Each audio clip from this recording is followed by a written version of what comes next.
ప్రసిద్ధిగాంచిన granite industry ఖమ్మంలో ప్రత్యేక స్థానాన్ని సంతరించుకుంది. అయితే ఇండియా మొత్తంలో చూసుకుంటే ఖమ్మంలోనే అత్యధిక ఫ్యాక్టరీలు, అత్యధిక గ్రానైట్ క్వారీలు ఉన్నాయి. అయితే సుమారుగా 200 టైల్స్ ఫ్యాక్టరీలు, 500 గ్రానైట్ ఫ్యాక్టరీలు ఉన్నాయి. అయితే దీనికి సంబంధించి వేస్టేజ్ చాలా పోతుంది. అయితే దీనికి సంబంధించే వేస్టేజ్ ఏదైతే పోతుందో దాన్ని గుర్తించిన ప్రభుత్వం 2012 నుంచి దానికి సంబంధించిన దానికి అనుసంధానమైన పరిశ్రమలు స్మాల్ స్కేల్ ఇండస్ట్రీస్ ఏర్పాటు చేయాలనే ప్రక్రియలో కొనసాగుతూ ఉంది. అయితే దీనికి సంబంధించి ఈ సంవత్సరం 25 కోట్లు రిలీజ్ చేయాలనే ఆలోచనతో కేంద్ర ప్రభుత్వం ఉంది. ఈ త్వరలోనే రిలీజ్ కాబోతున్నాయి. అయితే వేస్టేజ్ ఏదైతే ఉందో ఆ వేస్టేజ్ని ఉపయోగంలోకి తీసుకురావాలనేసి ఈ కార్యక్రమాన్ని చేపట్టింది. అయితే దీనివల్ల యువతకు ఉపాధి కల్పించడంతో పాటు ఈ స్మాల్ స్కేల్ ఇండస్ట్రీస్లో డ్వాక్రా మహిళలే కానివ్వండి, స్వయం సహాయక సంఘాలే కానివ్వండి, ఏదైతే ఉన్నాయో వాళ్ళకు కూడా ఇది చాలా ఉపయోగకరంగా ఉంటుంది. అయితే దీనికి సంబంధించి ఈ గ్రానైట్ ఇండస్ట్రీస్ యజమాని బాగా సీనియర్ నేత. అయితే ఏంటంటే ఈ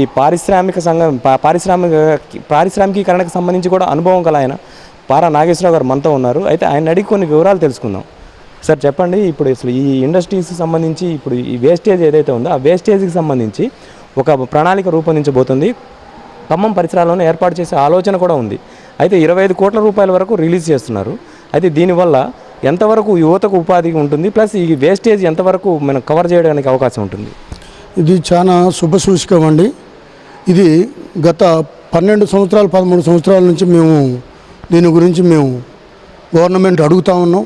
ఇక్కడికి వచ్చిన కలెక్టర్లు కూడా మీరు వేస్ట్ తీసుకుపోయి డంపు చేస్తున్నారు, గవర్నమెంట్ స్థలాలలో పక్కన రోడ్లమ్మట వేస్తున్నారు, ప్రజలకు ఇన్కన్వీనియంట్ అవుతుందని చెప్పేసి కూడా మాతో చాలా తడవలు మీటింగ్ పెట్టారు.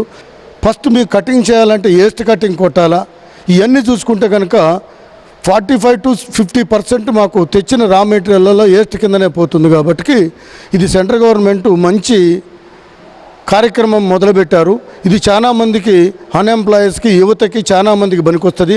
మీకు తెలిసిందే, భారతదేశంలోనే అగ్రికల్చర్ సెక్టర్ తర్వాత స్మాల్ కేస్ ఇండస్ట్రీసే 10 మందికి ఉపాధి కలిగించే ఇండస్ట్రీ. కాబట్టి చిన్న తరహా ఇండస్ట్రీస్ పెట్టి ఈ రా మెటీరియల్ని మాకు అక్కడికి వాళ్ళు తీసుకుపోయినా బాధ లేదు, మమ్మల్ని అక్కడికి డెలివరీ డంప్ చేయమన్నా కూడా మేము ఎట్లా డబ్బులు ఇచ్చి ఈ వేస్ట్ వచ్చిందే కాకుండా వేస్ట్ని మేము బయట పారేపించుకుంటాని కోసం డబ్బులు ఇచ్చి బయట వేయించుకుంటున్నాం. కాబట్టి అదేదో వాళ్ళు ఏదో డంపింగ్ ఏరియా తయారు చేస్తే ఆ డంపింగ్ ఏరియాలో వేస్తాము. అయితే దీంతోపాటు పొల్యూషన్ సమస్య కూడా ఏర్పడుతుంది. అంటే ఊపిరితిత్తుల సమస్య కానివ్వండి, ఇంకా చాలా రకాల సమస్యలు ఏర్పడుతున్నాయి. ఇది కూడా కంట్రోల్ అవుతుంది అనుకుంటున్నారు? అసలు ఎంతవరకు సాధ్యం? 100% కంట్రోల్ అవుతుందండి. ఇప్పుడు ఈ ఏదైతే మాకు బ్లేడ్తో కటింగ్ వస్తుందో, ఈ వాటర్ రీసర్క్యులేషన్ వాటర్తో మాకు ట్యాంకీలో పోతుందో ఆ ఒండుని ఇప్పుడు తడిగా ఉంటుంది కాబట్టి పైకి లేవదు. ఇది దిశపై మేము ఎక్కడో డంపింగ్ ఏరియాలో పోస్తే గాలిదుమ్ము వచ్చినప్పుడు కనుక విపరీతంగా ఈ పొల్యూషన్ అనేది బాగా ప్రాబ్లం వస్తుంది. ఈ జనాలకు కూడా ఊపిరితిత్తుల ప్రాబ్లం అని. ఇంకోటి ఏంటంటే రోడ్లమ్మట ఎక్కడైతే గవర్నమెంట్ స్థలాలు ఉన్నాయో అక్కడ దిశపై మేము పోస్తున్నాము.